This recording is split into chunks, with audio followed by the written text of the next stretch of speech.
American society. They do not. You must design for human comfort, and you must design cities with art centers, music centers, cultural centers. I can only talk a little bit about America because that's where I'm from. I don't like our country. It's completely corrupt. And that's for most civilizations today. They're all corrupt. I'm sorry to say that. I don't like what I'm saying. I wish it were otherwise. So what I want to tell you is that we are brought up in a system called established. Established means it serves the interest of the lead group, the control group. What we really need is an emergent society. Emergent society means that there's no utopia, no fixed system. If I were to design a city, and that city would be a straitjacket to the kids of the future, they'll design their own cities. So if you make a statue of me, you'll hold back society. There are no great men, no great women. All people are creative, but they're not brought up to know what that means.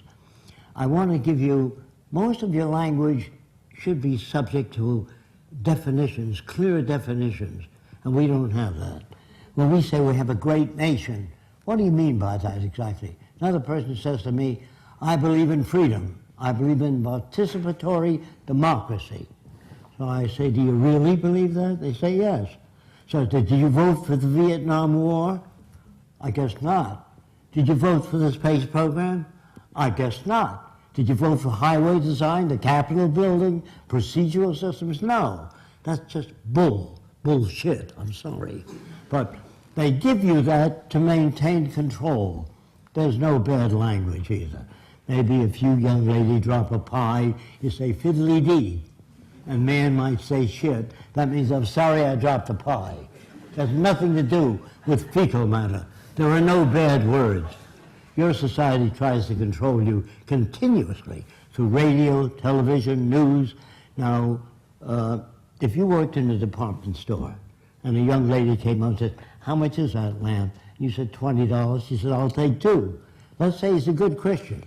He said, if you go down the street, you get the same lamp for $10. He wouldn't be working there very long. So when they tell you that your government likes you, they're working for you, you wouldn't outsource to another country. You understand? If you outsource jobs and production for other countries, it means all they're concerned with is the bottom line, profit. And that's very disadvantageous to people. The profit system actually does design things to wear out and break down, because that's the way you keep in business. Every year you got to buy new airplanes because the old become obsolete. So war has always been good business. A friend of mine, when you're drafted into the Army or you join the Army to protect your country, you put your life up for the country. So they should conscript all the war industries so no one makes a buck out of war. Then it's real. On the same basis of pay of soldiers. But if you make millions selling aircraft to the Army, he sells machine guns, she sells submarines, it's not honest. Now, I knew a guy named Alexander P.D. Seversky, who owns Seversky Aircraft Company. He said during World War II that that the government should buy long-range bombers to knock out the power projects in Germany. If you knock out the dams and the power projects, but if you shoot soldiers out in the field, they can keep producing munitions and bombers and airplanes. Do you understand? Even war is corrupt. It's corrupt as an operation. A friend of mine flew airplanes in World War I, and he said he flew over Krupp munition works 8 times with orders not to bomb it. He didn't understand that. He was a pilot to defend the United States. But after the war, a magazine called Fortune magazine ran an article called Arms and the Men. Probably never heard of it. And in that magazine, they said that DuPont has holdings in I.J. Farben. That's why I wasn't bombing it. So war is really not to bring democracy to other countries. It's about resources and exploitation and removal of the resources. national loyalty is really a form of stupidity. All people need clean air, clean water, arable land, and a relevant education. That means no businessmen, no advertising, no investment bankers. Relevant education means how to restore the environment and the damaged reefs.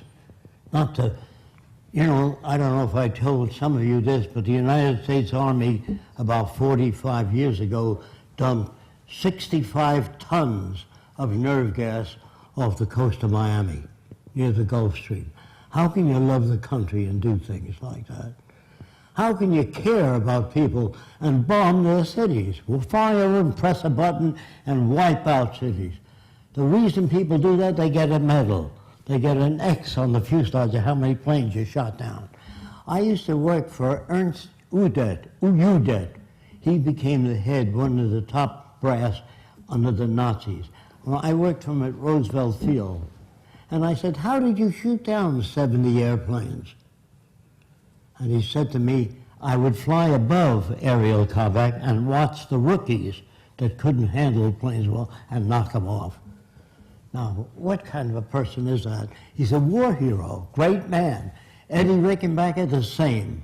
They're bums and stupid people brought up by an arrogant society that doesn't give a shit about anyone else but the established institutions.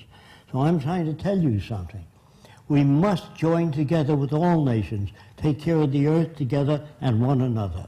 When you think of the cost of World War II, I'm not just talking about the military cost. I'm talking about taking care of veterans after the war for years. And then all the cities bombed out, the museums and art. You remember England and Germany flattened out. Take that cost, you know what that could have done? It could have housed everyone on earth in brand new housing.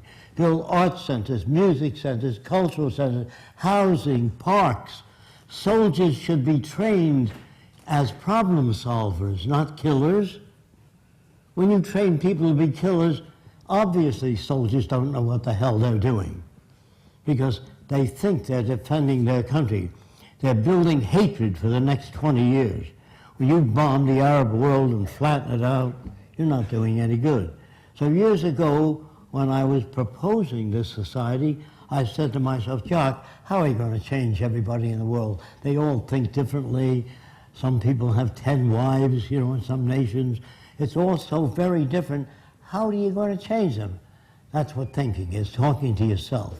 If I say, I'll see you Saturday, he says, I'll take the kids there, and I can't see you Saturday. So thinking is nothing magic. It's what you've been exposed to and asking questions. So I said to myself, how are you going to change all these people? I said, I don't know. That's the first thing you have to learn is say, I don't know. Do you think we'll ever get to Mars? Nah, not in 1,000 years. That's your opinion. Just say, I don't know enough about aeronautic space travel or the conditions on Mars to give you an answer. We don't talk that way. When we see a new airplane without wings, we say it doesn't have wings, it'll never fly. The question is, how do you propose to lift off the ground without wings? I'm a layman, not technical. If you do that, there's no argument. But if you give everybody a right to their own opinion, which is we're brought up to believe that that's the right thing, give everybody the right to their own opinion. If you live across the street from me and I see 10 guys coming out of your apartment, I can have all kinds of opinions. You can be a language instructor, an art instructor, but if you give everybody a right to their own opinion, you damage communication. Just when you ask, do you think we'll ever get to Mars? They would say, it's not my field, I know nothing about rocketry, I can't answer that. That's the way people talk in the future. They don't say, it'll never work. Scientists in the past used to write books on why man can't fly. And the Wright brothers never read those books, so they built a flying machine. They were bicycle mechanics. Now, the Wright brothers really didn't just do that. In the early days in France, some guy designed a set of wings that stuck out 3 feet on each side. And he jumped off the Eiffel Tower, and he died. And his brother-in-law wrote, make wings larger next time. There's no way to know. Nobody ever does anything wrong. They use whatever knowledge they have, and their decisions sometimes don't work. Now, let's talk about that. When this guy's brother-in-law wrote, "Make wings larger next time," somebody made larger wings, but he didn't jump off the top of the Eiffel Tower.